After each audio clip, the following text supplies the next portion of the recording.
ರಾಜ್ಯ ಸರ್ಕಾರದ ವಿಧಾನಸಭಾ ಉಪಸಭಾಪತಿಗಳಾದಂತಹ ಹಾವೇರಿ ಕ್ಷೇತ್ರದ ಶಾಸಕ ರುದ್ರಪ್ಪ ಲಮಾನಿ ಅವರೊಂದಿಗೆ ನಮ್ಮ ನ್ಯೂಸ್ ಸಮೂಹದ ರಾಜ್ಯ ಉಪಸಂಪಾದಕ ಬಸವರಾಜು ಮುಕ್ತವಾಗಿ ಸಂವಾದ ಮಾಡಿ ಕಿತ್ತೂರು ಕರ್ನಾಟಕಕ್ಕೆ ಅಭಿವೃದ್ಧಿ ಮಂಡಳಿ ರಚನೆ ಮಾಡುವುದು ಸೇರಿದಂತೆ ಹಾವೇರಿ ಜಿಲ್ಲೆಯವರಿಗೆ ಉಸ್ತುವಾರಿ ಸಚಿವ ಸ್ಥಾನ ನೀಡುವುದು ಹೀಗೆ ಹಲವಾರು ವಿಷಯಗಳ ಬಗ್ಗೆ ಮುಕ್ತವಾಗಿ ಸಂದರ್ಶನ ಮಾಡಿದ್ದಾರೆ. ಸಮೂಹಕ್ಕೆ ಕರ್ನಾಟಕ ರಾಜ್ಯದ ಒಂದು ರೀತಿ ವಿಧಾನಸಭೆಯ ಉಪಸಭಾಪತಿಗಳು ಆಗಿರ್ತಕ್ಕಂಥ ಹಾವೇರಿಯ ಒಂದು ರೀತಿ ಜನಪ್ರಿಯ ಶಾಸಕರು ಆಗಿರ್ತಕ್ಕಂಥ ಶ್ರೀ ರುದ್ರಪ್ಪ ಲಮಾನಿ ಸಾಹೇಬರು ಸಿಕ್ಕಿದ್ದಾರೆ. ಬನ್ನಿ ಸಾಕಷ್ಟು ವಿಷಯಗಳ ಬಗ್ಗೆ ಚರ್ಚೆ ಮಾಡೋಣ. ಸರ್ ನಮಸ್ತೆ. ಪ್ರಥಮವಾಗಿ ನಮ್ಮ ಪತ್ರಿಕಾ ಸಮೂಹಕ್ಕೆ ಸ್ವಾಗತ ಸರ್. ವಿಶೇಷವಾಗಿ ಈಗ ಡಿಸೆಂಬರ್ 9ರಿಂದ ಒಂದು ರೀತಿ ಅಧಿವೇಶನ ಸ್ಟಾರ್ಟ್ ಆಗ್ತಾ ಇದೆ. ಒಂದು ಕಡೆ ಉತ್ತರ ಕರ್ನಾಟಕಕ್ಕೆ ಸಾಕಷ್ಟು ಚರ್ಚೆ ಆಗ್ಬೇಕು, ಈ ಕಡೆ ಭಾಗದ ಸಮಸ್ಯೆಗಳು ಚರ್ಚೆ ಆಗ್ಬೇಕು ಅಂತ ಹೇಳ್ಬಿಟ್ಟು ಇದಾಗ್ತಾ ಇದೆ. ಒಂದ್ ಕಡೆ ಸಾಕಷ್ಟು ಜನಪ್ರತಿನಿಧಿಗಳೇ ಒಪ್ಕೊಂಡಿದ್ದಾರೆ. ಈಗ ವಿಶೇಷವಾಗಿ ಮಾಜಿ ವಿಧಾನ ಪರಿಷತ್ತಿನ ಸಭಾಪತಿಗಳಾಗಿ ಸಚೇತಕರಾಗಿರ್ತಕ್ಕಂಥ ಮಾಂತೇಶ್ ಕೌಟಗಿಮಠ ಅವರು ಮಾತು ಹೇಳಿದ್ದಾರೆ ಸರ್. ಇಲ್ಲಿವರೆಗೂ ಸಹ ಉತ್ತರ ಕರ್ನಾಟಕದ ಒಂದು ಅಭಿವೃದ್ಧಿಗೋಸ್ಕರ ಯಾವ ಸರ್ಕಾರಗಳು ಸ್ಪಂದಿಸಿಲ್ಲ ಅಂತ ಹೇಳ್ಬಿಟ್ಟು. ಹಾಗಾಗಿ ನಿಮ್ಮ ಅಭಿಪ್ರಾಯ?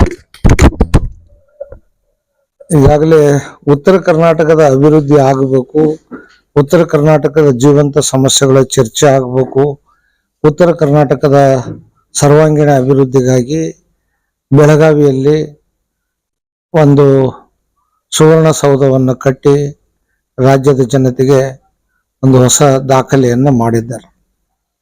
ಪ್ರತಿ ವರ್ಷನೂ ಚಳಿಗಾಲದ ಅಧಿವೇಶನವನ್ನು ಡಿಸೆಂಬರ್ನಲ್ಲಿ ಕರೆದು ಸಂಪೂರ್ಣವಾಗಿ ಚರ್ಚೆ ಮಾಡುವಂಥದ್ದು ನಮ್ಮೆಲ್ಲರ ಕರ್ತವ್ಯ. ಆದರೆ ಮಾಜಿ ಮುಖ್ಯ ಸಚೇತಕರಾದಂಥ ಕೌಟಿಲ್ಯ ಮಠರವರು ಯಾಕೆ ರೀತಿಯಲ್ಲಿ ಹೇಳಿದರೂ ನನಗೆ ಗೊತ್ತಿಲ್ಲ. ಯಾಕಂದ್ರೆ ಕಳೆದ ಬಾರಿ ಅವ್ರ ಸರ್ಕಾರನೂ ಇತ್ತು, ಆವಾಗ ಅವ್ರು ಏನೇನ್ ಮಾಡಿದಾರೆ ಅಂತದ್ದು ಕೂಡ ಈಗ ಹೇಳ್ಬೇಕಾಗ್ತದೆ. ಜೊತೆಗೆ ನಮ್ಮ ಸರ್ಕಾರ 2013ರಿಂದ 2018ರವರೆಗೆ ಇದ್ದಾಗ ಎಲ್ಲ ಅಧಿವೇಶನಗಳನ್ನ ಬೆಳಗಾವಿಯಲ್ಲಿ ಮಾಡಿದ್ದೇವೆ.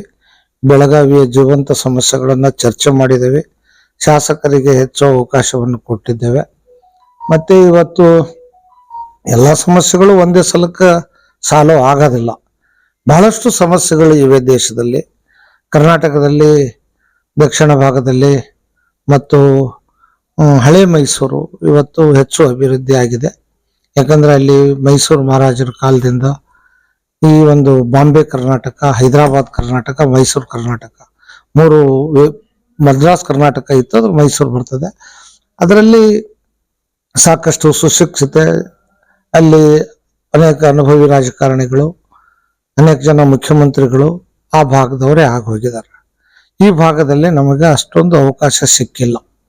ಸಿಗದೇ ಇದ್ರೂ ಈಗ ನೀರಾವರಿ ಬಗ್ಗೆ ನಮ್ಮ ಸರ್ಕಾರ ಬಹಳಷ್ಟು ನೀರಾವರಿ ಕೆಲಸಗಳನ್ನ, ಕೆರೆ ತುಂಬತಕ್ಕಂಥ ಕೆಲಸವನ್ನ, ರಸ್ತೆಗಳನ್ನು ಮಾಡ್ತಕ್ಕಂಥ ಕೆಲಸಗಳನ್ನ, ಶುದ್ಧ ಕುಡಿಯುವ ನೀರಿನ ಕೊಡ್ತಕ್ಕಂಥದ್ದು, ಪ್ರತಿಯೊಂದು ಮನೆಗೆ ಟಾಯ್ಲೆಟ್ಗಳನ್ನು ಕೊಡ್ತಕ್ಕಂಥದ್ದು, ಹಲವಾರು ಯೋಜನೆಗಳನ್ನ ನಾವು ಕೊಟ್ಟಿದ್ದೇವೆ.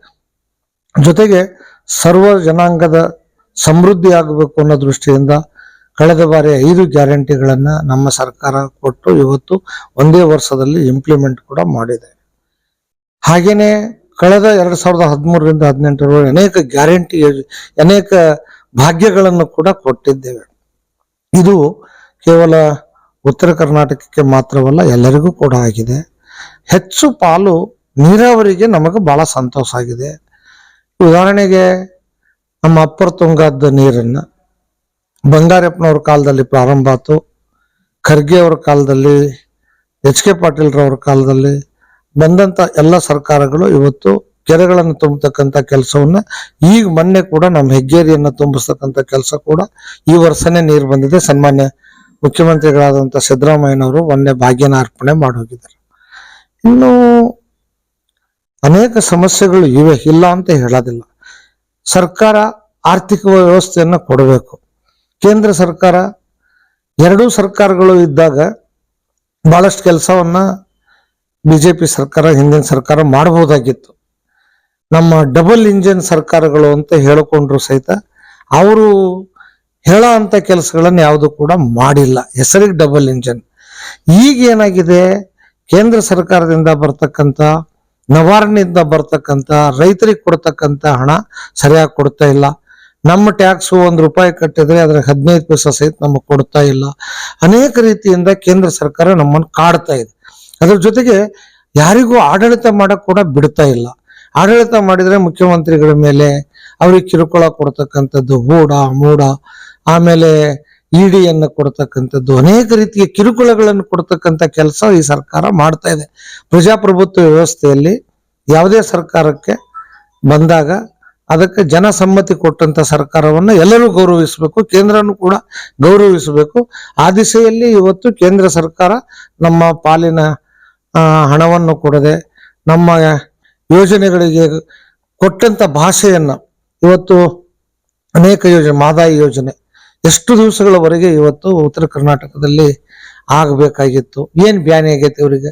ಇವತ್ತು ಕೇವಲ ಅದನ್ನ ಫಾರೆಸ್ಟ್ ಪರ್ಮಿಷನ್ ಕೊಡ್ಬೇಕು ಅಂತಾನೆ ಎಷ್ಟು ವರ್ಷ ಚರ್ಚೆ ಮಾಡ್ತಾ ಇದಾರೆ. ಅವ್ರ ಸರ್ಕಾರ ಇದ್ದಾಗೂ ಚರ್ಚೆ ಮಾಡಿದ್ರು. ಇವತ್ತು ಫಾರೆಸ್ಟ್ ನಿಂದ ಅದನ್ನು ಕ್ಲಿಯರೆನ್ಸ್ ಮಾಡಕ್ ಆಗ್ತಾ ಇಲ್ಲ. ಎತ್ತಿನ ಹೊಳೆ ಅಂತ ಯೋಜನೆಗಳನ್ನ ಇವತ್ತು ಅಷ್ಟು ಬೇಗನೆ ಮುಗಿಸ್ತಕ್ಕಂಥದ್ದು ಮಾಡಬೇಕಾಗಿತ್ತು. ಇನ್ನೂ ಕೂಡ ಕೆಲವು ಯೋಜನೆಗಳು ನೆನಗುದಿಗೆ ಬಿದ್ದಿವೆ. ಇವತ್ತು ಬಹಳ ಜನರಿಗೆ ಹುಬ್ಬಳ್ಳಿ ಧಾರವಾಡಕ್ಕೆ ಕುಡಿಯುವ ನೀರಿನ ಯೋಜನೆ, ಅನೇಕ ಯೋಜನೆಗಳನ್ನ ಇನ್ನೂ ತರುವಲ್ಲಿ ಕೇಂದ್ರ ಸರ್ಕಾರ ಮೀನಮೇಷ ಮಾಡ್ತಾ ಇರೋದ್ರೆ ಉತ್ತರ ಕರ್ನಾಟಕದ ಒಂದು ಅಭಿವೃದ್ಧಿ ಆಗಲಿಕ್ಕೆ ಕುಂಠಿತ ಆಗಿದೆ ಅನ್ನೋದನ್ನ ಬಹಳ ನಾನು ವಿಷಾದನೀಯವಾಗಿ ಈ ಒಂದು ವಿಷಯವನ್ನ ತಮ್ಮ ಹತ್ರ ಹೇಳ್ತಾ ಇದ್ದೇನೆ. ಸರ್, ಈಗ ಇನ್ನೊಂದು ಸರ್, ಈಗ ಸರ್ಕಾರ ಕಲ್ಯಾಣ ಕರ್ನಾಟಕ ಮಂಡಳಿ ಅಂತ ಅಭಿವೃದ್ಧಿ ಮಂಡಳಿ ರಚನೆ ಮಾಡ್ತು. ವಿಶೇಷವಾಗಿ ಅದಕ್ಕೆ ಅನುದಾನ ಮೀಸಲಿಡ್ತು. ಈಗ ಇತ್ತೀಚೆಗೆ ಕಳೆದ ಒಂದು 3 ವರ್ಷಗಳ ಹಿಂದೆ ಈ ಕಡೆ ಭಾಗದ ಕಿತ್ತೂರು ಕರ್ನಾಟಕ ಅಂತ ಘೋಷಣೆ ಮಾಡಿ ಸರ್, 7 ಜಿಲ್ಲೆಗಳು ಸೇರಿಸಿ. ಈಗ ವಿಶ್ಲೇಷಕರ ಅಭಿಪ್ರಾಯ ಏನಿದೆ ಅಂದ್ರೆ ಕಿತ್ತೂರು ಕರ್ನಾಟಕ ಅಭಿವೃದ್ಧಿ ಮಂಡಳಿ ಮಾಡ್ಲಿ, ಅದಕ್ಕೂ ಒಂದು ಅನುದಾನ ಮೀಸಲಿಡ್ಲಿ ಅಂತ ಹೇಳ್ಬಿಟ್ಟು ನಿಮ್ಮ ಪಕ್ಷದ ಶಾಸಕರಾಗಿರ್ತಕ್ಕಂಥ ಲಕ್ಷ್ಮಣ್ ಸವದಿ ಅವರು ಹೇಳಿದ್ದಾರೆ. ಖಂಡಿತ ಒಳ್ಳೆ ಒಂದು ಯೋಜನೆ. 9371J ಅನ್ನ ಅಲ್ಲಿ ಖರ್ಗೆ ಅವರು ಮತ್ತು ಧರ್ಮ್ ಸಿಂಗ್ ಅವರ ಪ್ರಯತ್ನ, ಅದರಲ್ಲಿ ವಿಶೇಷವಾಗಿ ಖರ್ಗೆ ಅವರ ಪ್ರಯತ್ನದಿಂದ ಅವತ್ತು ಕೇಂದ್ರದಲ್ಲಿ ತಿದ್ದುಪಡಿ ಆಗಿದೆ. ಇವತ್ತು ಆ ವಿಶೇಷವಾದಂತ ಅನುದಾನವನ್ನ ಈ ದಿಶೆಗೆ ನಾನು ಕೂಡ ಸಮ್ಮತಿಸುತ್ತೇನೆ. ಕಿತ್ತೂರು ಕರ್ನಾಟಕದ ಅಭಿವೃದ್ಧಿಗಾಗಿ ಕೇಂದ್ರ ಸರ್ಕಾರ ಮತ್ತು ರಾಜ್ಯ ಸರ್ಕಾರ ವಿಶೇಷ ಅನುದಾನವನ್ನು ಕೊಡಬೇಕು ಅಂತ ಹೇಳಿ ಕೂಡ ನಾನು ಈ ಸಂದರ್ಭದಲ್ಲಿ ಉತ್ತರ ಕರ್ನಾಟಕದ ಪರವಾಗಿ ಮಾತನಾಡ್ತಾ ಇದ್ದೆ. ಸರ್, ಇನ್ನೊಂದು ಹಾವೇರಿ ಜಿಲ್ಲೆ ಅಂತಕ್ಕಂಥದ್ದು ತುಂಬಾ ರೈತಾಪಿ ವರ್ಗದ ಕೂಡಿತಕ್ಕಂಥ ಜಿಲ್ಲೆ. ವಿಶೇಷವಾಗಿ ಬೇರೆ ಕಡೆಯವರು ಬಂದು ಜಿಲ್ಲಾ ಉಸ್ತುವಾರಿ ಸಚಿವರಾಗಿದ್ದಾರೆ. ಇಲ್ಲೇ ಸ್ಥಳೀಯರೇ ಒಂದ್ ರೀತಿ ಜಿಲ್ಲಾ ಉಸ್ತುವಾರಿ ಸಚಿವರಾದ್ರೆ ಸ್ಥಳೀಯವಾಗಿ ಸ್ವಲ್ಪ ಗೊತ್ತಿರುತ್ತೆ. ವಿಶೇಷವಾಗಿ ನಿಮ್ಮ ಅಭಿಮಾನಿಗಳು ಒಂದ್ ಕಡೆ ಇದ್ ಮಾಡ್ತಾರೆ, ನೀವು ಸಚಿವರಾಗ್ಬೇಕು ಅಂತ ಹೇಳ್ಬಿಟ್ಟು. ಹಾಗಾಗಿ ಇದಕ್ಕೆ ನಿಮ್ಮ ಪ್ರತಿಕ್ರಿಯೆ ಸರ್? ನಾನು ಇದಕ್ಕೆ ಪ್ರತಿಕ್ರಿಯೆ ಕೊಡೋದಿಲ್ಲ. ನಮ್ಮ ಒಂದು ಪಕ್ಷ ರಾಜ್ಯದಲ್ಲಿ ಮುಖ್ಯಮಂತ್ರಿಯವರು ನಮ್ಮ ಪಕ್ಷದವರೇ ಇದ್ದಾರೆ. ಪಕ್ಷ ಅಂದಮೇಲೆ ಅನೇಕ ಸಮಸ್ಯೆಗಳು ಇರ್ತವೆ ಪಕ್ಷದಲ್ಲಿ. ಆ ಸಮಸ್ಯೆಗಳನ್ನ ಬಗೆಹರಿಸ್ತಕ್ಕಂಥದ್ದು ಹೈಕಮಾಂಡು ಮತ್ತು ಮುಖ್ಯಮಂತ್ರಿಗಳು ಜವಾಬ್ದಾರಿ ಕೂಡ ಇದೆ. ಇದನ್ನ ಹೈಕಮಾಂಡ್ನವರು ಮಂತ್ರಿಯನ್ನಾಗಿ ಮಾಡಬೇಕು ಅನ್ನೋದು ಎಲ್ಲರ ಆಶೆನೂ ಕೂಡ, ಅಭಿವೃದ್ಧಿ ಮತ್ತೊಂದರಿಂದ. ಆದರೆ ನಾವು ಹೈಕಮಾಂಡಿನ ತೀರ್ಮಾನವೇ ಅಂತಿಮ. ಆದ್ದರಿಂದ ನಾನು ಹೈಕಮಾಂಡಿನ ಟಿಕೆಟ್ ಪಡೆದು ಶಾಸಕನಾಗಿ ಶಾಸನದಲ್ಲಿ ನಾನು ಇದ್ಕೊಂಡಿದ್ದು ಅವ್ರ ಬಗ್ಗೆ ದೂರ ಹೇಳ್ತಕ್ಕಂಥದ್ದು ಸರಿಯಾದದ್ದು ವ್ಯವಸ್ಥೆ ಅಲ್ಲ. ಅದರಿಂದ ನಮ್ಮ ಪಕ್ಷದ ಮುಖ್ಯಮಂತ್ರಿಗಳು ಮತ್ತು ಹೈಕಮಾಂಡ್, ಕೇಂದ್ರದ ಹೈಕಮಾಂಡು ಅವ್ರ ನಿರ್ಧಾರ ತಗೊಂತಾರೆ. ಮತ್ತೆ ಮುಂದಿನ ದಿನಗಳಲ್ಲಿ ರೀಸಫಲ್ ಮಾಡುವಾಗ ಎಲ್ಲವನ್ನ ಪರಿಗಣಿಸಿ ಅದನ್ನ ಮಾಡ್ತಾರೆ ಅನ್ನೋ ವಿಶ್ವಾಸ ನಮಗಿದೆ.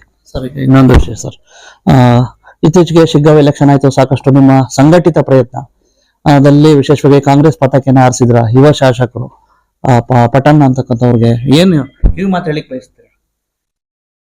ಹೊಸ ಶಾಸಕರಿಗೆ? ಹೊಸ ಶಾಸಕರು ಪಾಪ ಈಗ ಬಂದಾರ, ಇನ್ನು ಪ್ರಮಾಣ ಸಲ ಸೋತಾರ.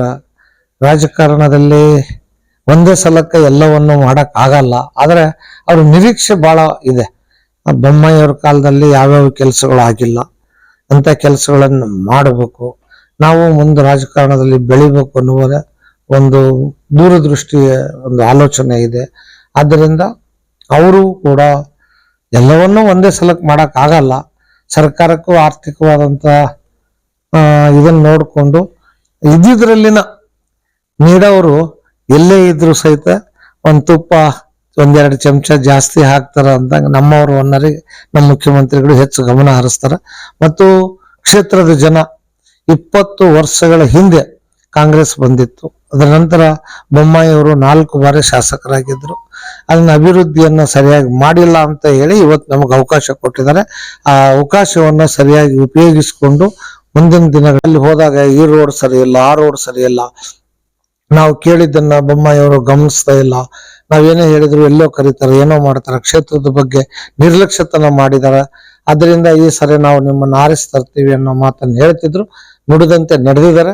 ನಮ್ಮ ಮುಖ್ಯಮಂತ್ರಿಗಳು ಕೂಡ ನುಡಿದಂತೆ ನಡೆದು ಸರ್ವ ಜನಾಂಗದ ಶಾಂತಿಯ ತೋಟ ಅನ್ನೋ ರೀತಿಯಲ್ಲಿ ಇವತ್ತು ವಕ್ಫ್ ಬಗ್ಗೆ ಅವರು ತುಂಬಾ ರೋಷಾವೇಶವಾಗಿ ಅದನ್ನ ಹಿಂದೂ ಮುಸ್ಲಿಂ ಬಿತ್ತಕ್ ಹೋಗಿದ್ರು. ಅದು ಅವರಿಗೆ ವಿಶೇಷವಾಗಿ ಸತೀಶ್ ಜಾರಕಿಹೊಳಿ ಅವರು ಸಿಎಂ ಆಗ್ಬೇಕು ಅಂತ ಒಂದ್ ಕಡೆ ಇದಾಗ್ತಾ ಇದೆ. ಒಂದ್ ಕಡೆ ಮುಖ್ಯಮಂತ್ರಿ ಸಿದ್ದರಾಮಯ್ಯ ಅವರೇ ಮುಂದುವರಿಬೇಕು 5 ವರ್ಷ ಅಂತ ಇದಾಗ್ತಾ ಇದೆ. ಇನ್ನೊಂದ್ ಕಡೆ ಡಿ.ಕೆ. ಶಿವಕುಮಾರ್ ಇದ್ ಮಾಡ್ತಾ ಇರ್ತಕ್ಕಂಥದ್ದು. ಇಲ್ಲೊಂದ್ ಕಡೆ ಯಾಕೆ ಸರ್ ಈ ರೀತಿ ಸಿದ್ದರಾಮಯ್ಯ ಅವರೇ ಮುಂದುವರಿತಾರೋ ಅಥವಾ ಚೇಂಜ್ ಆಗುತ್ತೆ ಸರ್? ಅದರಲ್ಲಿ ಯಾವುದೇ ಸಂಶಯವಿಲ್ಲ. ನಮಗೆ ಒಂದು ಹೈಕಮಾಂಡ್ ಇದೆ. ಹೈಕಮಾಂಡಿನ ತೀರ್ಮಾನವೇ ಅಂತಿಮ ಅಂತ ಹೇಳ್ಬಿಟ್ಟೆ. ನಾನು ಈ ಜಿಲ್ಲೆಯ ಮಂತ್ರಿ ಆಗ್ಬೇಕಾದ್ರೂ ನಾವು ಹೈಕಮಾಂಡ್ ಅನ್ನ ಕೇಳ್ಬೇಕು. ಎಲ್ಲವನ್ನು ಕೂಡ ಹೈಕಮಾಂಡ್ ಗಮನಿಸ್ತದೆ. ಯಾರ್ಯಾರಿಗೆ ಏನೇನ್ ಮಾತು ಕೊಟ್ಟಿದ್ದಾರೆ ಅದು ಯಾರಿಗೂ ಗೊತ್ತಿಲ್ಲ. ಅವ್ರಿಗೆ ಯಾರಿಗೆ ಏನ್ ಕೊಟ್ಟಾರ, ಇವ್ರಿಗೆ ಏನ್ ಹೇಳಿದಾರೆ ಗೊತ್ತಿಲ್ಲ. ಆದ್ರೆ ಈಗ ಸದ್ಯಕ್ಕಂತೂ ಮುಖ್ಯಮಂತ್ರಿ ಹುದ್ದೆ ಖಾಲಿ ಇಲ್ಲ. ಮುಖ್ಯಮಂತ್ರಿಗಳು ಇದ್ದಾರೆ. ಈಗ ಬಹಳ ಸಂಕಟದ ಸಮಯದಲ್ಲಿ ಮುಖ್ಯಮಂತ್ರಿಗಳು ಬಹಳ ಜವಾಬ್ದಾರಿಯಿಂದ ಅದನ್ನು ನಿಭಾಯಿಸಿದಾರ. ಮತ್ತೆ ಇವತ್ತು ಕೂಡ ನಾನು ಇವತ್ತು ನೋಡಿಲ್ಲ. ಇವತ್ತು ಸ್ವಾಭಿಮಾನಿ ಸಮಾರಂಭ ಹಾಸನದಲ್ಲಿ ಆಗಿದೆ. ಯಾವ ರೀತಿ ಆಯ್ತು ನನಗೆ ಗೊತ್ತಿಲ್ಲ. Bureau report Basavaraju, BV5 news Kannada, Haveri.